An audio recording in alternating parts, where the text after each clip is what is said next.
Is, ladies and gentlemen, how about a big hand for our grand winner, changing her life from 50 pesos bet to, wow, a bet of a lifetime. What a win! 303 million pesos plus plus. How about a big hand for her?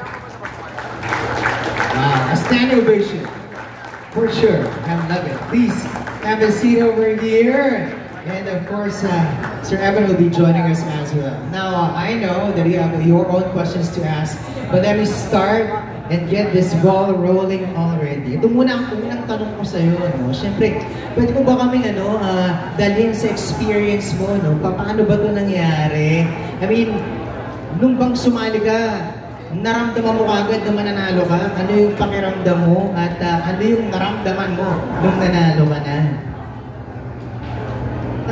Naramdaman ko po nung nanalo na ako po, hindi ko rin po talaga po kasi na-expect yung mga ganitong bagay. Actually po, hindi ko rin po talaga kita yung video po that time na naglalaro po ako kasi po, mahina po yung signal niya. Ayun. Pero po, nataya pa din po ako, then bigla po siyang nag-triple at hindi ko rin po talaga alam kung paano laruin yung grant. So, pinindot ko na lang din po siya. Tapos po, nakita ko po yung, ayun po, lumabas po yung major. Then, ina-expect ko lang po doon, 3 million po. And after 1 hour, nakita ko po siya na iba po pala, malaki po, 300 million po pala. Grabe, palakpakan naman natin yan. Maganda talaga wala kang ina-expect. 3 million lang nakala niya nakita niya. Baka 3 million lang talaga.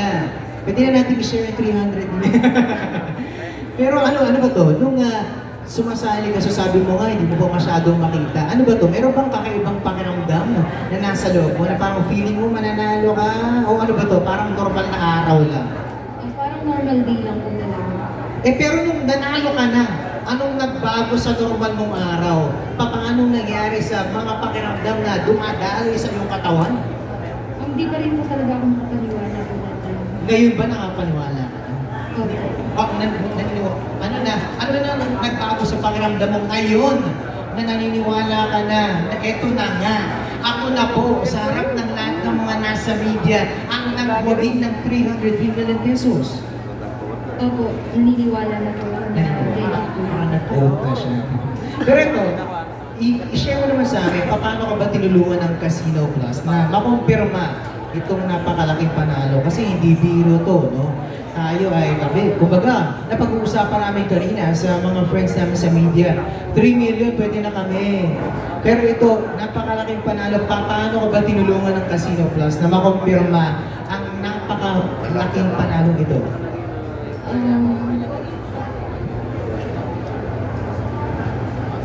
Ano ba ito? Natawagan ka ba nila kaagad? Mabilis po yung transaction po nila, tapos maayos din pong kausap yung mga yung customer service po. At mababait din po yung mga tao ko na nag-a-assist po sa akin. Nakakatuwa, isang sorpresa na hindi ko inaasahan. Pero alam mo na, legit talaga, mahalaga yan. Kasi minsan, syempre tayo mga Pilipino lalo, may mga pag-aagam-agam tayong nararamdaman, di ba? Dahil hindi natin alam sa hirap ng buhay, makakapanalo ka ba talaga ng ganitong kalaki? Pwede mo ba sa amin i-share kung gaano ka-secure at madaling gamitin ang Casino Plus website, especially nung bago ka pa manalo? Madali lang naman po talaga yung po.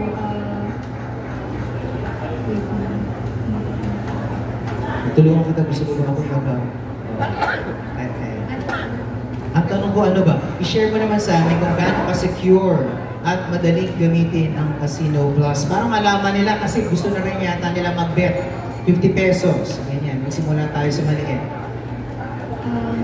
Secure po siya kasi po talaga pong may mga alam kong legit po talaga yun kasi po may mga pipilapan ka din po doon at yung mga IDs po. Kaya masasabi mo pong tunay po. Tapos kapag ka po nag-withdraw ka, mabilis din po yung transaction po nila.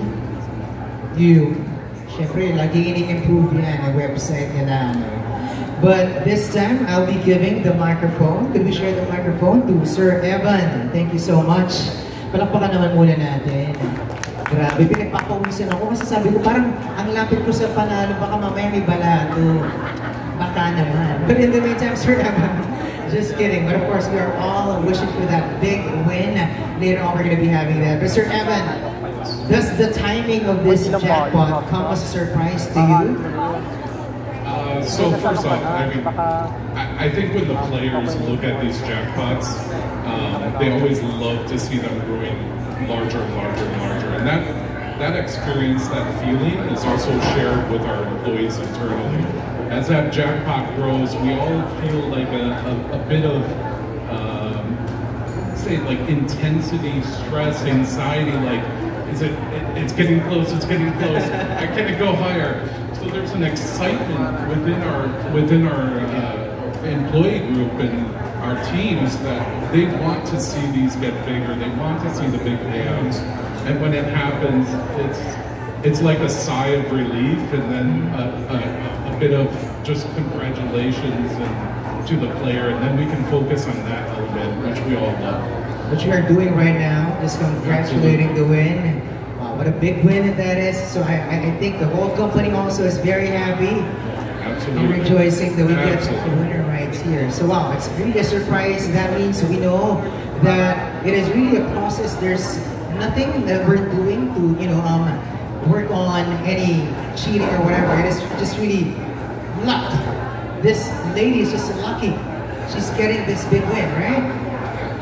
All of the games, on the floor, online, they are completely GLI certified, they're highly regulated, and so we know that the games are fair, and even the people that are online can always come into the land-based casinos. They can actually see the games through the windows and actually compare online. Right. And we actually want players to do that and to get a sense of what it's like on the floor as well as on. Right, so there's transparency, there's accountability, so I think we have to break this stigma already and let this private industry thrive because it deserves the attention, and we all would get a fortune also while we do it. We get to enjoy, and then we get to win also. Might be sometime else, apart from this win. Now, why do you think is Casino or Casino Plus is very successful in the Philippines or in this market at large? I think it really boils down to a few things. One is trust of the local community. Here we are at Hotel Stotzenberg, which is one of the most iconic integrated resorts here in Clark. And we're really focused on building that trust with the community. And that's what you can see here is we're remodeling and developing the entire property to reflect the gaming needs of our new players. The second thing I would say is the big jackpots. It's part of our strategy. We want the biggest jackpots in the Philippines, and having a land-based casino as well as online allows more players to come in. More play equals larger jackpots. And I would say the last probably element that makes it special and why we're really growing at the speed and leading the industry in the Philippines is we focus on local games. So I don't know how many know this, but color game never existed in a land-based casino prior to Casino Plus. So we were the ones that developed the odds, we're the ones that actually took the live version of it, as well as developed the land-based. So we're excited to take those local games and put in a jackpot element onto it, and just let the people enjoy it. I like what you said, that you really somehow go local as well, and put it in the platform and make it known to more Filipinos, because we love these games also in our own areas, right? So why not bet on it online and win big prizes, bigger prizes as compared to what we do in our own barangays, where you could win ulo ng baboy or suka or whatever. Might as well get 303 million pesos, right? All right, so this time I know you're excited also to ask your questions. Now, we already